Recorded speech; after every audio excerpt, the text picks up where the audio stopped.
Welcome to the Honest Dog Breeder Podcast with me, your host, Julie Swan, where each week we dive in to discuss all things dog breeding so you can build a breeding business you love, producing dogs that fulfill their owners' dreams. I believe you can have an honest dog breeding program that also pays the bills. So throw those pods in your ears while you're cleaning kennels. I'd love to join you. The market has been difficult recently. There are less people looking for puppies than there were a year ago, and a lot of the buyers think the market is saturated with inventory, so they think it's a buyer's market and they should get a deal. While I can see and appreciate their understanding of economics, we shouldn't let the economics dictate our path as breeders. Breeding programs are most successful when they are played as the long game, not as a short game. Simon Sinek calls this the infinite game, as opposed to the finite game. The most successful companies play the infinite game. What does this mean? Simon Sinek summarizes it best off his website with these few sentences. In finite games, like football or chess, the players are known, the rules are fixed, and the endpoint is clear. The winners and losers are easily identified. In infinite games, like business or politics or life itself, the players come and go, the rules are changeable, and there is no defined endpoint. Well, the finite game means it has an ending. There is some pinnacle that is reached, and then it's over. For example, in a finite game, winning the best breeder of the year in your state might be the seeming pinnacle. But then what about next year? Is it ever over? The trophy changes hands each year. Sometimes the same team wins, but it's a whole new opportunity for someone else to win. Yet breeding is an infinite game. It's never really over. The infinite game never ends. It's always changing and evolving. I believe dog breeding is such an exciting business when it's looked at as an infinite game. I wish new breeders knew dog breeding was an infinite game. One of the biggest struggles I see new breeders face is that there are a gazillion things they need to do when they start. Most of them get into overwhelm because they have a hard time knowing where to put their focus. How do you build an empire? Which all breeding businesses kind of are. When you can't do it all instantly, how do you do it? You need to space it out. So therein lies the question of how to organize it so you are using your precious time in the most efficient way. How can you do things in an order that'll get you results, not overwhelm you, and set you up for success on the long haul? Just the same, I've seen a lot of seasoned breeders get stuck in a rut. They seem to lose traction and get frustrated with their programs. This is a very irritating feeling. Losing momentum feels weighty and hard to get rolling again. How do you gain traction after you've lost it? Well, surprise, surprise, there's no one-size-fits-all, but there are some general concepts and ways to implement them. Start with reflection and some gratitude. Are you puking yet? First off, as a simple technique, start with gratitude. I know, everyone hears that all the time, and you probably want to yawn right now. I'm not saying you need to grab out a notebook and write out what you're grateful for, although it does feel good. More so, I want you to reflect on your program. Look at the progress you've made. I can't tell you how many times I've built websites and I've showed my mother or a friend, neither of which have ever built websites, and I had spent hours, I'm talking like 40 to 60 hours writing and creating my website, and when I showed them, they were kind of hesitant and sort of had this look on their face like, that's it? Almost as though they weren't sure if it was a joke that I was excited to show them.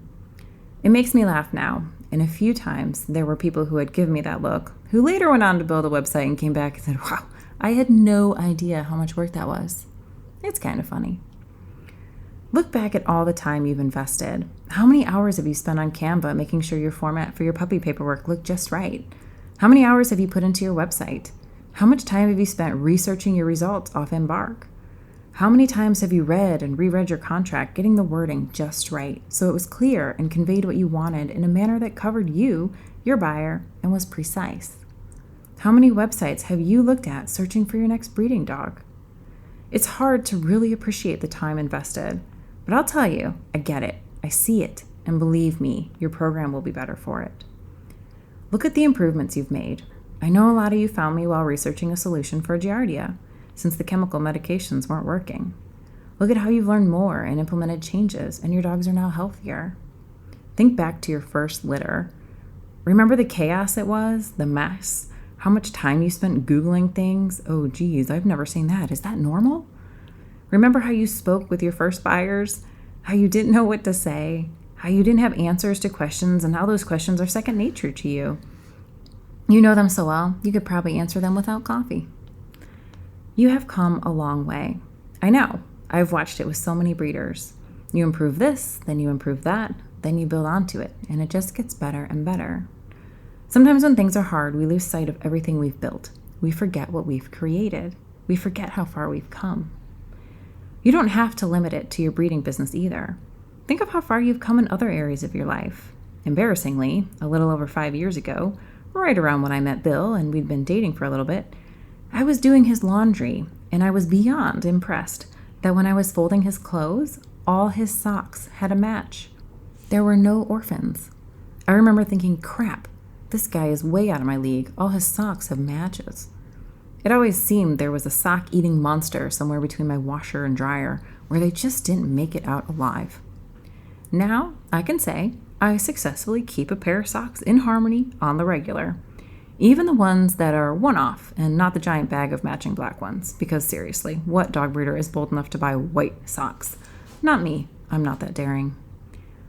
So to summarize, remind yourself where you've come. I know you've put the time in. You care. So let's not forget that. When we remember where we've come from, we can see progress. Progress reminds us that we have the power to change, grow, and improve. And that can carry us with motivation to make further improvements and pivots. Next, get a little perspective. Have you ever heard that expression, to come up for a little air? The idea being you were underwater, surrounded by things, and you needed a break. You need to catch your breath and come up for air. Ever watch a scary movie or an intense movie?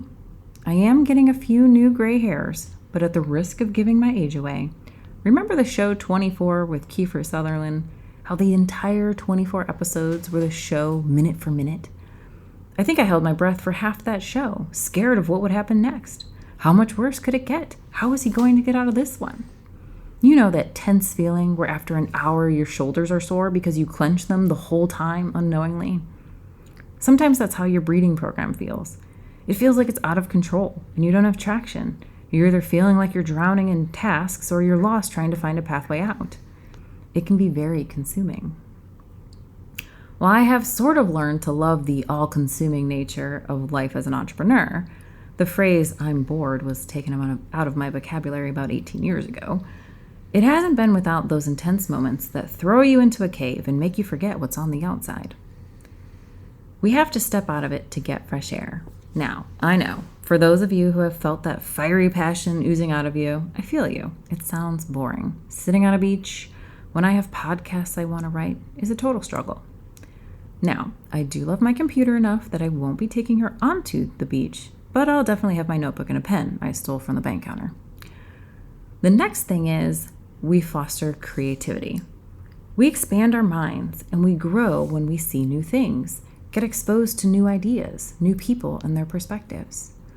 We need the input of new stuff to create new stuff. If any of you think you aren't creative, you're lying to yourself. Breeding is so much creativity, everything from branding to developing your ideal puppy buyer, to the way you take pictures and videos of the dogs, to, of course, and obviously, creating the dogs. It's all creativity. Creativity needs sparks, and that's why we need to step back and away. It gives us perspective, and therefore, new ideas. Ever notice that if your spouse is gone for a week on a trip for work and you have the kids all to yourself, that they start to grate on your nerves? You start thinking of ways to sell them, how much money you could get, and then what type of deal you could make for two. Yet, then grandma can take the kids for a few hours and all of a sudden you love them again and wouldn't consider selling them, at least for right now. Getting that break reminds us of what we love about them. It allows us to zoom out, past the slime that's caked into the couch, and lets us remember how incredible it is that the kids actually figured out how to make slime, how to troubleshoot it. Getting a break from your dog allows you to get out of the narrow focus of what's frustrating and reminds you what you love. They can help you see how the current frustration is really just a small part of the whole. Yet, amazingly, I've found that stepping away from the dogs can also give me fresh ideas on what I'd like to improve or adjust in my program. Talking with breeders nearly every day is always challenging me to think of new ideas and solutions, customizing things for each program to the best benefit of their program.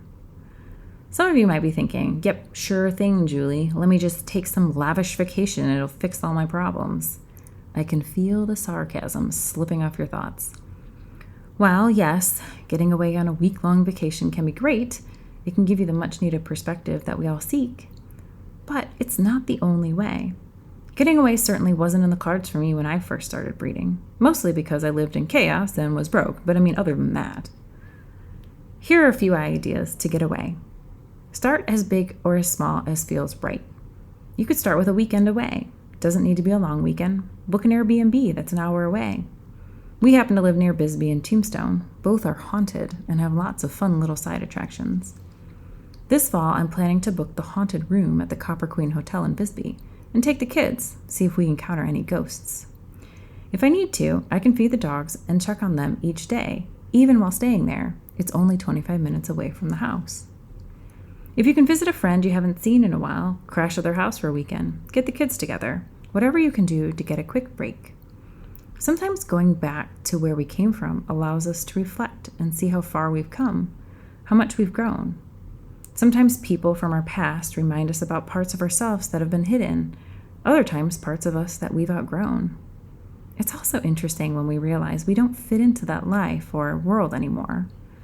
I don't mind so much recognizing that, but it is interesting to cross-reference and see if we've lost our way or made a new way. Maybe leaving is simply out of the cards, whether that's because of the cost of leaving or the inability to have someone else to take care of your dogs for a few days.